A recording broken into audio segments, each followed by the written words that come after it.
una de las plumas más fuertes, más sensibles en este país con respecto al sufrimiento que han tenido las víctimas del crimen organizado, las víctimas de la indolencia del Estado, las víctimas de este país que sangra.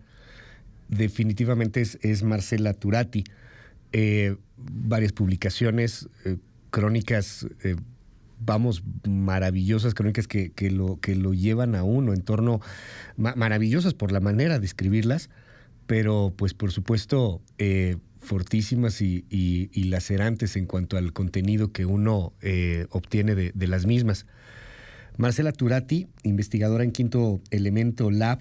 Marcela, qué gusto escucharte en esta mañana. ¿Cómo estás? Muy buenos días. Hola, muy buenos días. Muchas gracias por la invitación.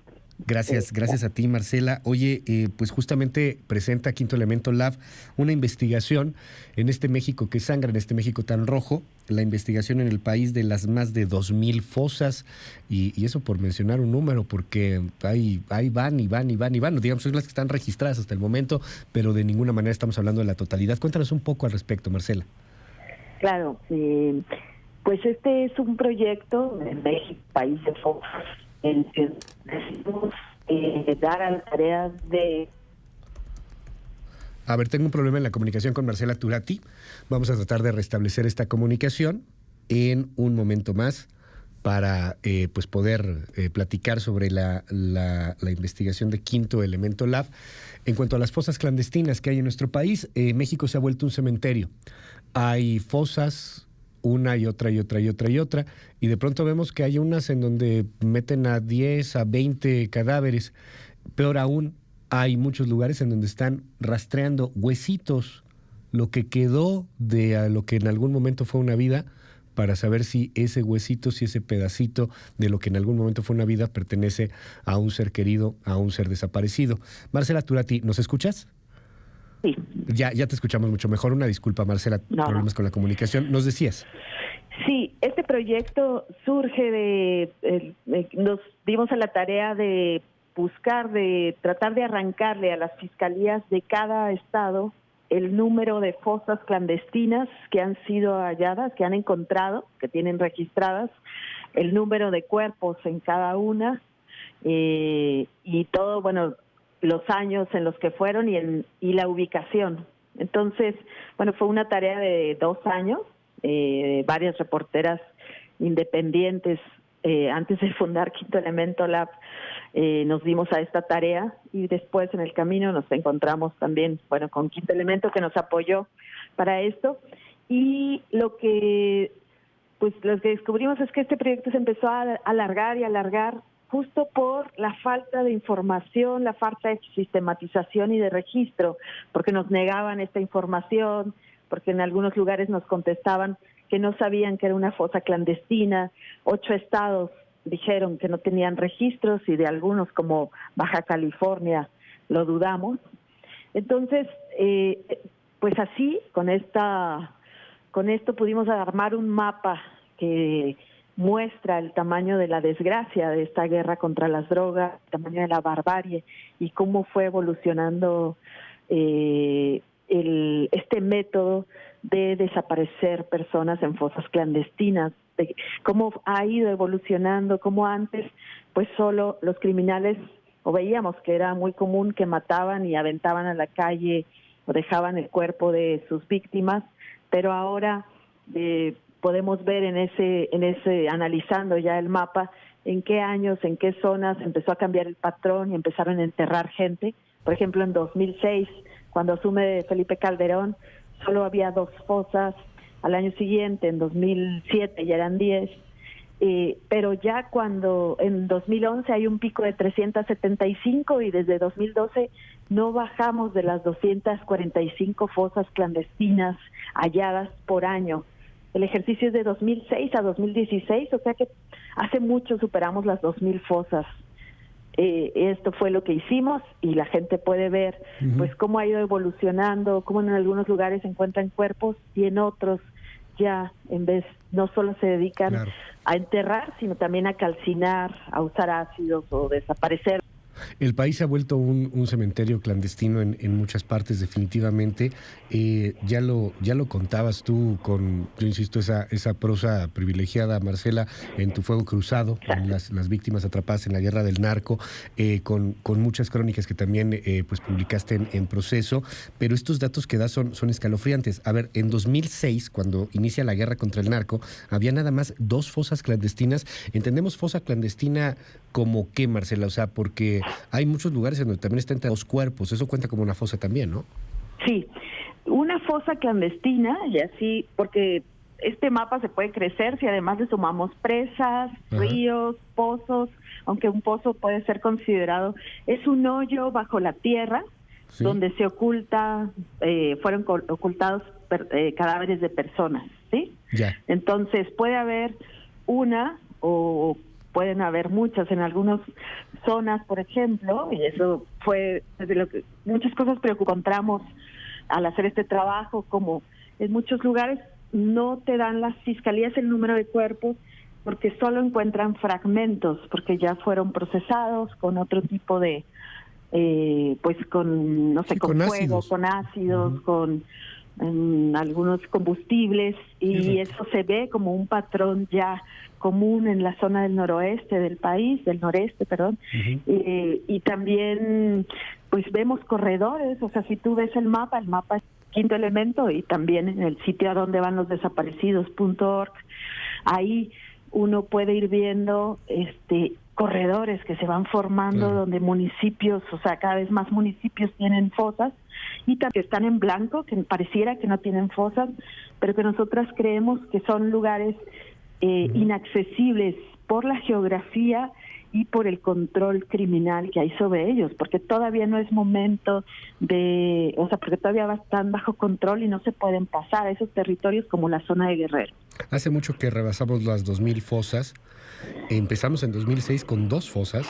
El número es escalofriante y estamos hablando de 10 años, nada más, de 2 a 2,000.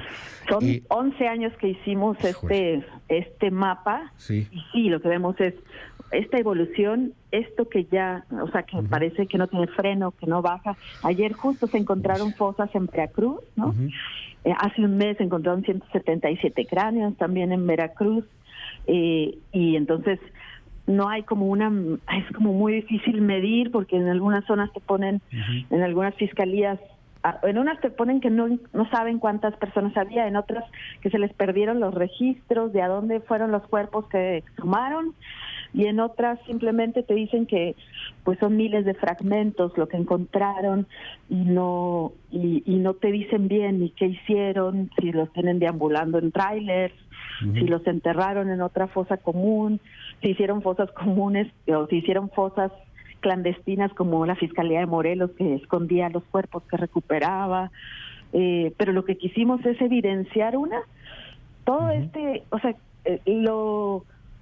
cómo le tocaba al Estado mexicano hacer estos mapeos de fosas, y cómo la cifra más alta, que es la que da la CNDH en el mismo periodo, nosotros encontramos con información oficial el doble de fosas que la CNDH había registrado, y eso que la CNDH también usa prensa, nosotros solo información oficial, y preguntando, repreguntando, volviendo a preguntar, y nos fuimos a los números más bajos porque de pronto había respuestas que no se podían leer, ininteligibles, y para ser conservadoras o porque no sabíamos si estaban duplicando fosas o no, nos fuimos a los números más bajos, pero pues de este tamaño es la tragedia y la dimensión. Porque además hablamos de 2,000 cementerios clandestinos, 2,000 fosas, 2,000 espacios, algunas inclusive hasta quizá puedan ser móviles, como bien citas el caso de Jalisco con los trailers, ¿no? O sea, ¿qué hiciste con esos cuerpos que en algún momento pudiste haber rescatado o no? ¿Cómo está este tratamiento a la muerte y el respeto a quien en algún momento tuvo que ser una persona viva,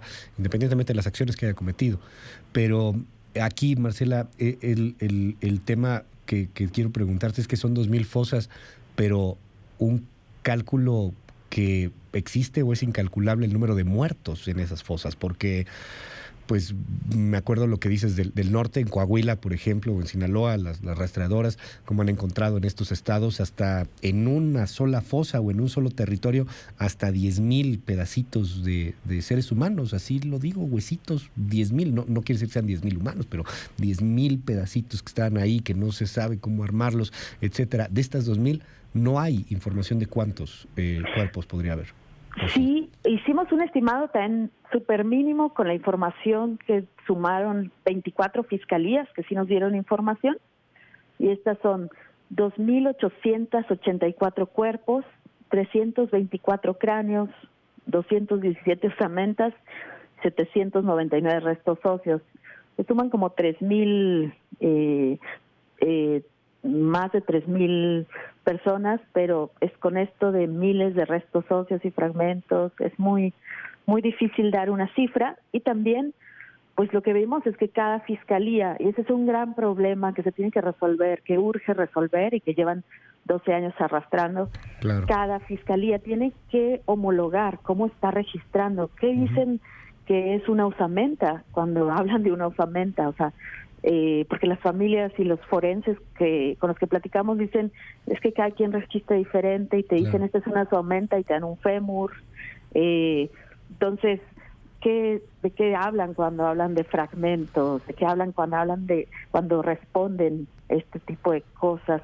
Y que esta es una agenda para el próximo gobierno, ¿no? Es una herencia brutal y es este mapa de fosas que durante 12 años no pudieron crear estos dos administraciones, que no les importó ni siquiera hacer una lista de personas desaparecidas, un registro más completo, porque 38,000 se queda corto, que no hay un registro de lo que se ha exhumado y que se ha encontrado de evidencias, de ropas, de restos en cada fosa, ¿no? No, y que evidentemente pues se ven rebasados ante esta situación. O sea, es claro que están pues muy por abajo de lo que se requiere, de lo que se necesita técnicamente hablando, presupuestalmente hablando, y también en capacidades, ¿no? O sea, hay muchísima ineptitud y también muchísima corrupción, sin duda alguna. Y en voluntad, ¿no? Involuntad, o sea, una carencia de voluntad. Marcela, finalmente, ¿has seguido esto durante gran parte de tu carrera? La hemos seguido muy puntualmente y quisiera preguntarte para cerrar, hablamos de fosas clandestinas, pero se habla tanto de fosas clandestinas, se habla tanto de muertos, se habla tanto de que mataron a tales en tal estado, que Guerrero, que Sinaloa, que Tamaulipas, que siempre se habla y se habla y se habla y se habla, que parece que se normalizó. De pronto cuando dices, es que encontraron 170 cráneos en Veracruz, no, pues es nota, pues son 170, ¿no? O sea, como que queda un poquito sorprendente, un par de minutos, ni siquiera me atrevo a decir que días, y después parece que se va normalizando. ¿En tu experiencia se ha ido normalizando la violencia? Esto de las fosas clandestinas de pronto ya es normal en este país. No me imagino si esto pasara en otro lado del mundo, ¿no? O sea, aquí es una fosa y otra fosa y otra fosa todos los días y pues parece que ya es algo normal. Nos acostumbramos a vivir con ello. ¿Es así? Claro. No sé si hace 2 meses, ¿no? Que tuvimos en 2 semanas 3 episodios terribles. Tuvimos los mariachis asesinos, ¿no? Sí. Tuvimos los 2 trailers de la muerte, que dijimos los trailers que paseaban cadáveres en Jalisco con más de 400 muertos, y esos mismos días se dio a conocer la fosa de Colinas de Santa Fe, de Arbolillo, Veracruz, con 177 cráneos. Eso fue en 2 semanas procesar todo eso. Fue un pequeño escándalo, es así como una constatación más de el drama y de la tragedia y de las políticas de lo que estamos viviendo.